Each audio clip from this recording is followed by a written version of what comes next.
Hi guys, it's been a while since I've done a video. This is Uncomfortable Conversations where we talk about um, women driving cars, the necessary adaptations you need to do, socializing, drinking a beer. Um, I don't really like talking about studying and reading books, although I am an avid Michael Connelly fan. Um, I particularly enjoy the Harry Bosch series. And in fact, in my sick, twisted imagination, I'd often say, what if Harry Bosch was a paraplegic? But then again, you get TV programs like Ironside, which I suggest you go and check out. It's about the paraplegic police sergeant. They remade it in the 2000s. I think it's worth a look. There was only ever one season, but I think it's worth a look. Um, the thing is, television depicts sometimes what we live in our reality, and it's important that we see starring roles for persons with disabilities, preferably played by actors with disabilities. But if you can get it close as damn it, yeah, not the particular topic for this video, but I just wanted to let the camera roll and say thank you to all the new subscribers for joining my channel. Thank you for clicking like. Even though you're not comfortable to comment, it's fine. Just click like, It helps a lot of people who can't facilitate the conversation with their parents, who can't facilitate the conversation with the auntie or the grandmother, because particularly in the South African context, we've got a lot of what we call skip generation families. And when you throw in disability,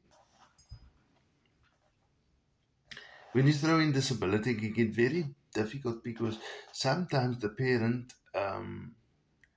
cannot particularly see what agency would mean for that adult person.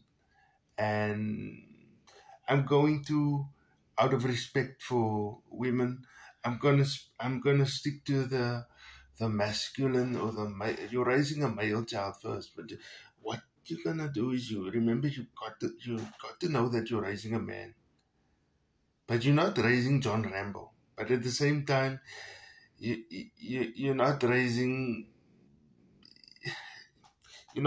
Jim Parsons, and I say that with respect to the LGBTQ community who watch my channel fiercely.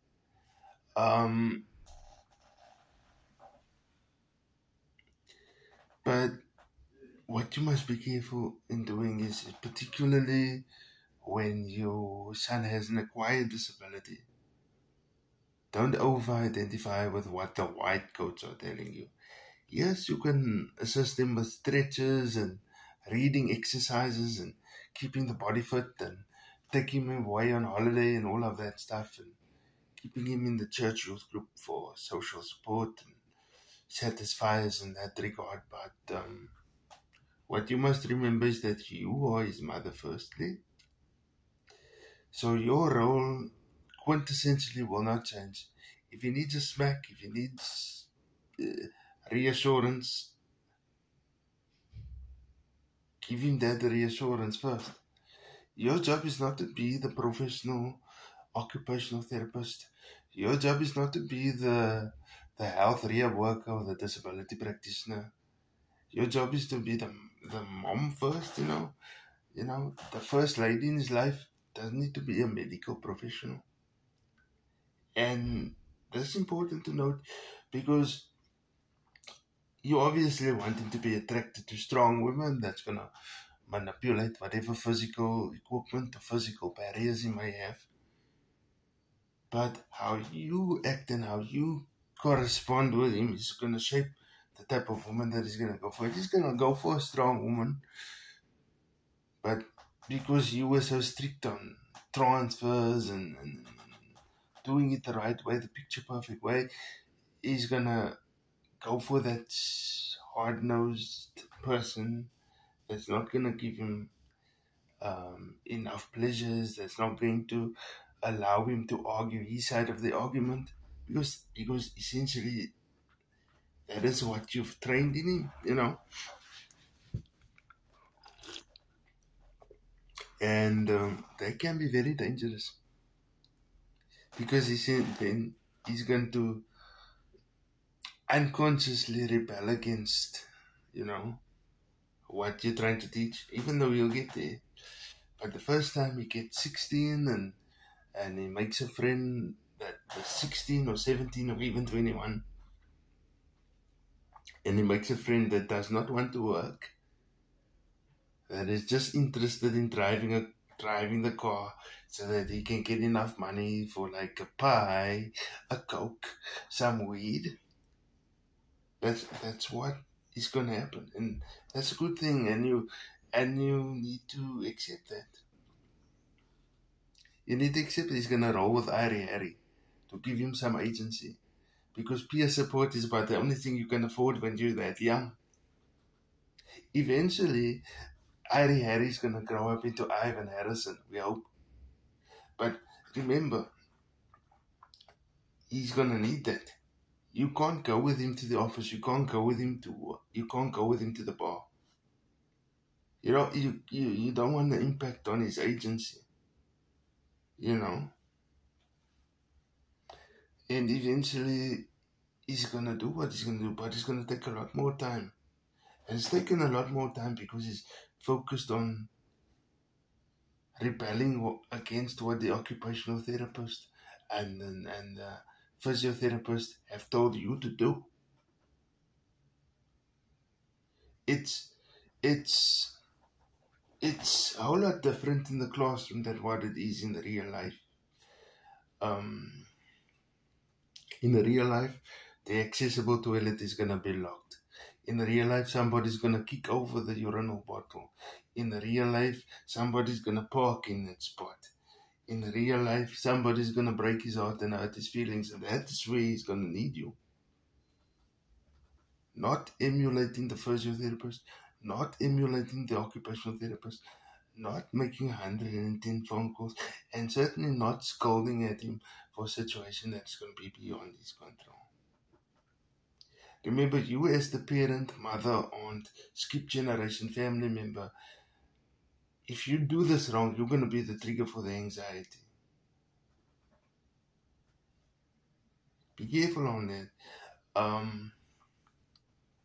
It is a departure on my normal content that I created for you guys, but that content still stands, But just be careful. If you're a parent and watching this, just be careful on that, because if you trigger his anxiety too much, you're going to sit in that exam room, he's going to panic, he's going to write all sorts of stories other than what needs to come on the exam plan. And whatever helps him cope to do the assignment, be it a cigarette, be it a beer, be it a girl that sits with him on the bed while he's doing the assignment, let it happen. You might not want to prove it, but you're going to need to condone it if you want him to be a success. Just be careful. I was born in 1984, so it would be unheard of for me to be advocating for another patient. In the 90s, we didn't do this, but self-advocacy, peer support, hence Harry, that's all important. The second component, if you are a single parent and you are nervous about the male milestones in disability, whatever you determine they are, whatever unspoken rites of passage or oral history rites of passage, that's for you and your family. But if you are nervous and the child's father is not in the life, or whatever the case, find that uncle, get a wheelchair, tell that uncle that you love him, right? You sit in that wheelchair, you grab the pee bottle and you sit in that wheelchair and you feel it out, you experience what he's going to experience. I know this is utopian, but these days you can get a wheelchair anyway. Anyway, sit in the wheelchair, an hour or so, roll around in it if you have to, light your cigarette while you're sitting, drink a beer. Um, just as an able-bodied man, you're raising a disabled son here, and you're helping this woman, right? So sit in his wheelchair, feel what it's like, go to the car, open the car door in a seated position, do all of that. Do all of that and see how he feels. And then now get a woman to drive him. Get a woman to drive you as a guy that can't drive a car. And see how emasculating that might feel.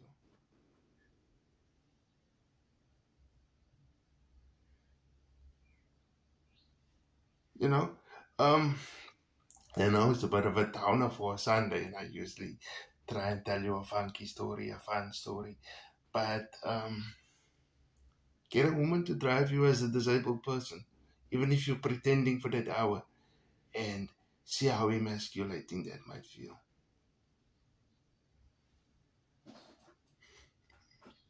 But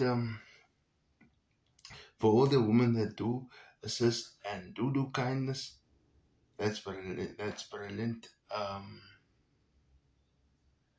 Yeah, and maybe I'll do a follow-up chat where we can put the fun side of this, but I wanted to get this out because it's an important thing. Because, kids finally in first year varsity, and the parent is going all back to school medical model, and that can make the first term, in the UK, in South Africa, we refer to terms, and in America, we refer to semesters.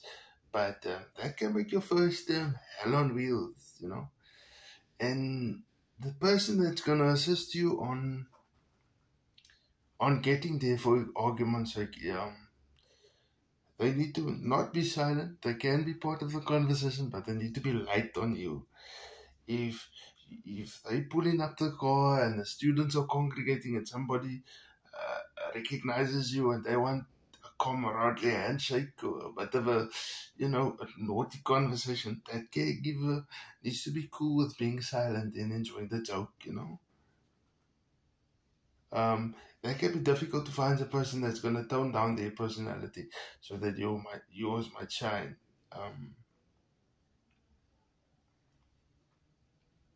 But caregivers, especially parent caregivers, you're raising a male here, and you're going to end up with this male. And when he's a male, try not to emasculate.